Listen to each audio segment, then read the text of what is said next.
한국 시 문학사에서 개성 있는 시 세계를 연출한 독보적인 시인이라는 평가를 받는 분이 있습니다. 바로 우리 지역 출신의 신동문 시인인데요.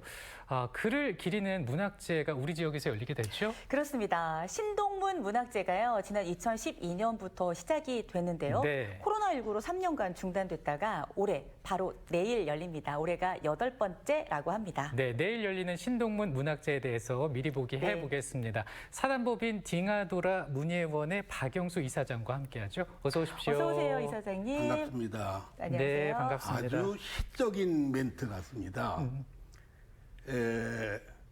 우리 한국 문단에 가장 짧은 동안에 가장 긴 여운을 남긴 시대와 격돌했던 참여 시인, 저항신이라고 불리는 분이 바로 우리 청주 출신 신동문 시인이십니다. 네. 이분은 바로 청주 남쪽 대청댐 있는 문이면 싼덩리에서 태어나신 분인데,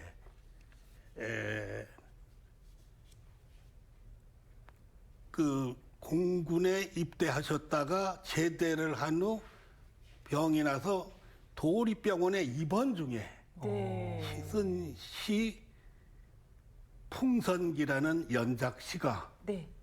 1956년 조선일보 신춘문예에 당선의 영예를 안으시고 문단에 나가셨습니다. 네.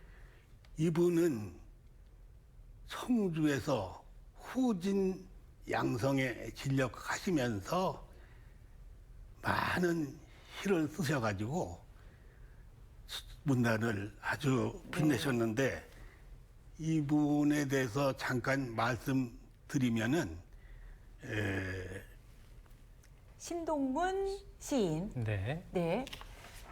선생님에 대해서 좀 소개를 해 주실까요? 네, 지금 해주시고 계시잖아요. 그렇죠? 네. 그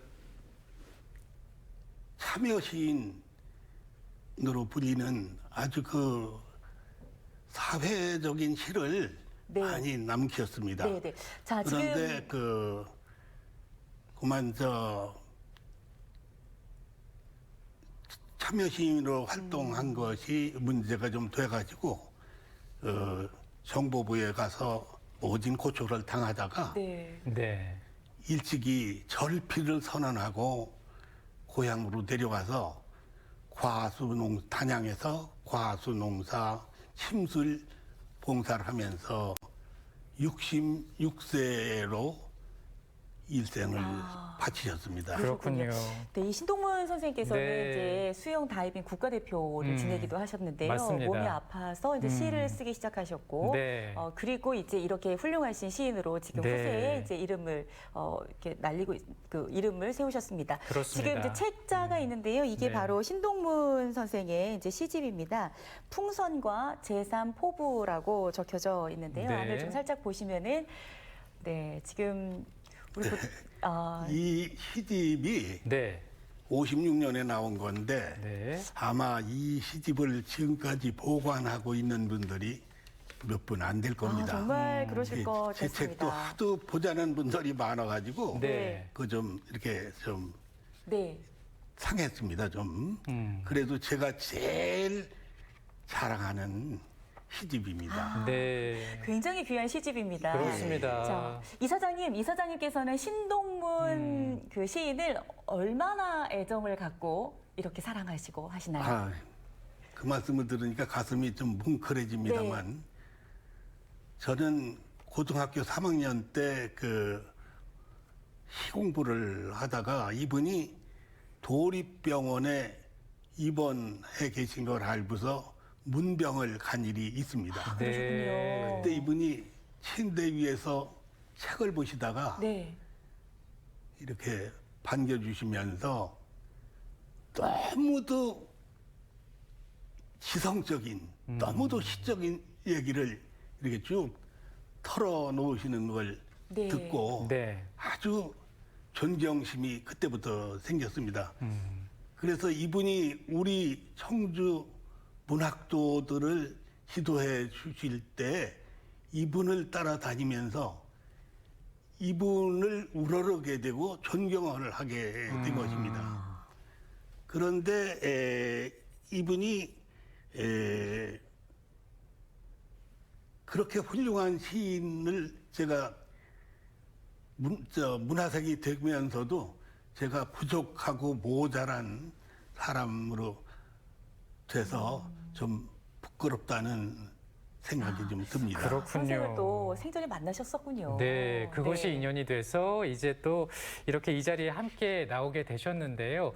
사실 누군가는 이친 시인이고 은둔 시인이라고 불리긴 하지만 이번에 신동문 문학제가 내일 열리게 되면서 네. 시인에 대해서도 알고 시를 접할 수 있는 계기가 될 것 같습니다. 저는 궁금한 게요, 이사장님. 그 신동문 문학제가 시작된 계기가 분명히 있을 텐데 출발점은 어디에서부터 시작이 됐나요?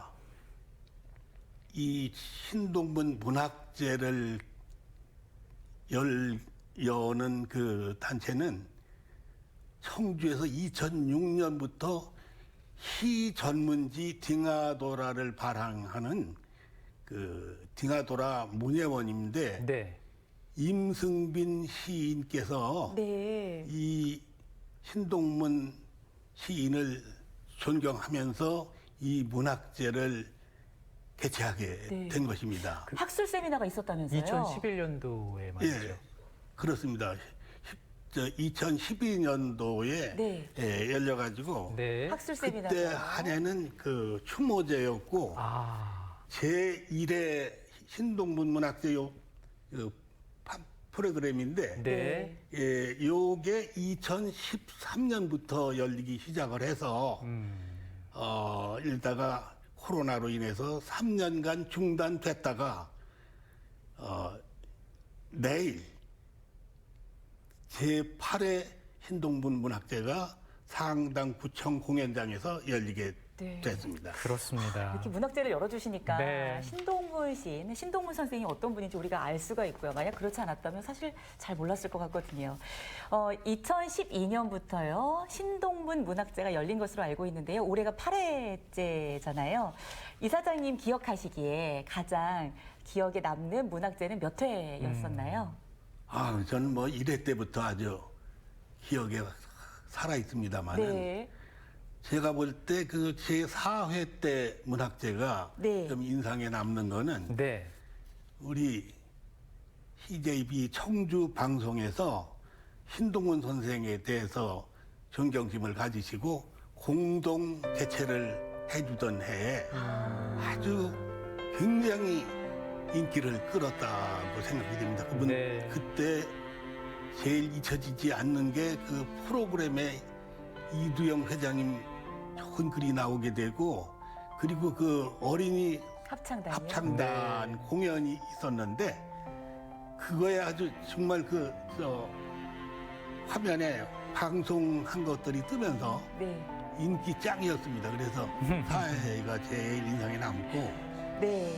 그 문학제가 임승비 장면 조금 네, 나옵니다만 화면으로 지금 나가고 있습니다. 해를 거듭할수록 발전해 오다가 네. 코로나 때문에 중단이 된 적이 있습니다. 네. 그렇습니다. 우리 임 회장님의 얼굴도 좀 뵀는데요. 네. 이렇게 3년 만에 이제 다시 중단됐던 신동문 문학제가 내일 열리게 되는데 네. 그 내일 열리는 문학제는 어떤 내용으로 이루어지게 될까요? 예년에 하던 그 프로그램을 바탕으로 해서 네. 열리는데 내일 열리는 문학제는 정말 와보시면은 깜짝 놀랄 겁니다. 우선 신동문 시인께서 쓰신 그 시가 7, 8편이 사장되어 있다가 처음으로 공개가 됐는데요. 아, 그렇군요. 그 창작과 비평서에서 나온 문학전집에 네. 그 중에 7편을 골라서 네. 시상송을 내일 합니다. 이사장님께서 직접이요? 예. 아. 그래서 그 출연자들이 또 우리 취민 중에 뽑아서 했고요. 네.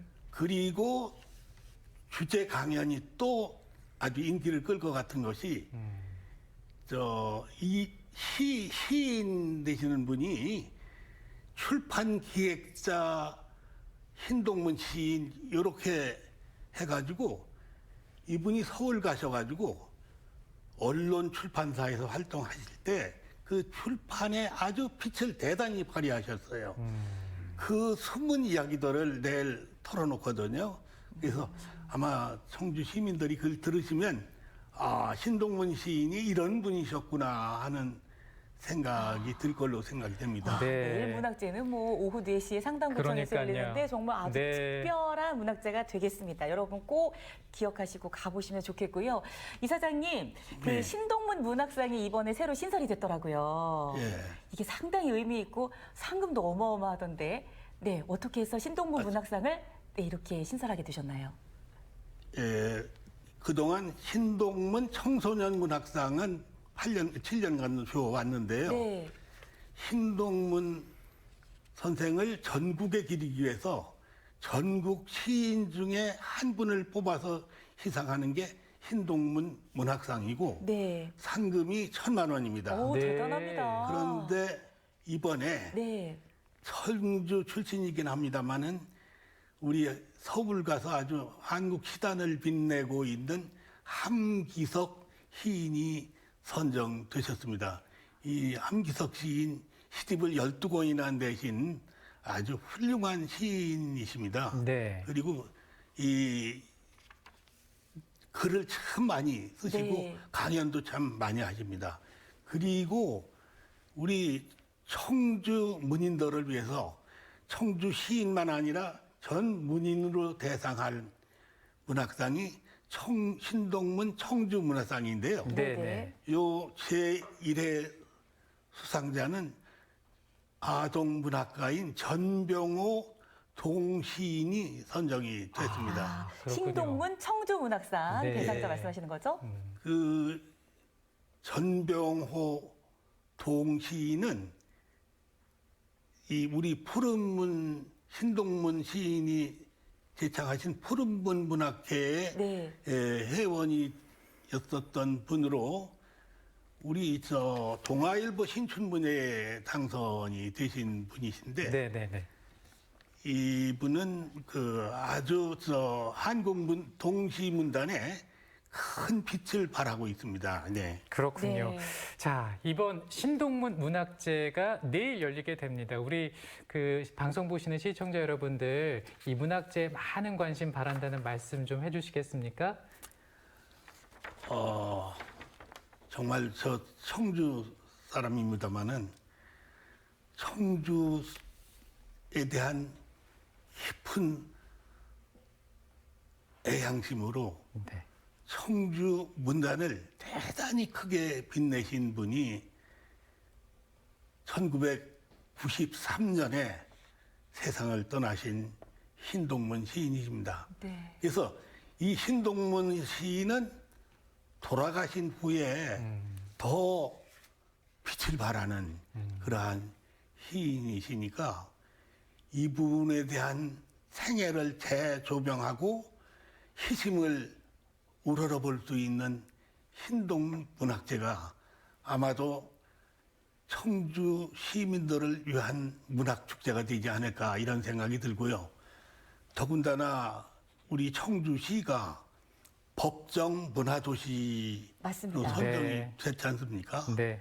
그리고 2019년에 기록문화의 도시, 네. 기록문화 창의 도시라고 하는 기록문화 도시가 돼서 지금 직지의 도시가 청주 아닙니까? 네. 직지가 기록문화유산 아니겠어요? 네네. 그러면 직지라는 그 세계적인 기록유산을 빛낼 수 있는 방법이 청주를 기록문화의 도시로 만드는 겁니다. 네, 이사장님, 네. 아침 방송이라 시간이 시간이 많이 다 없어서 돼서, 네. 너무 좋으신 말씀인데 네. 내일 신동문 문학제에서 네. 직접 확인하실 수 내일 있겠습니다. 오소서 신동문학제 알겠습니다. 감사합니다. 빛이 날 겁니다. 좋은 네. 문학제 이렇게 만들어주시고 유지해 네. 주셔서 감사드립니다. 자, 오늘 그 신동문 문학제에 대해서 얘기를 잘 들어봤습니다. 딩하도라 문예원의 김영수 이사장과 함께했고요.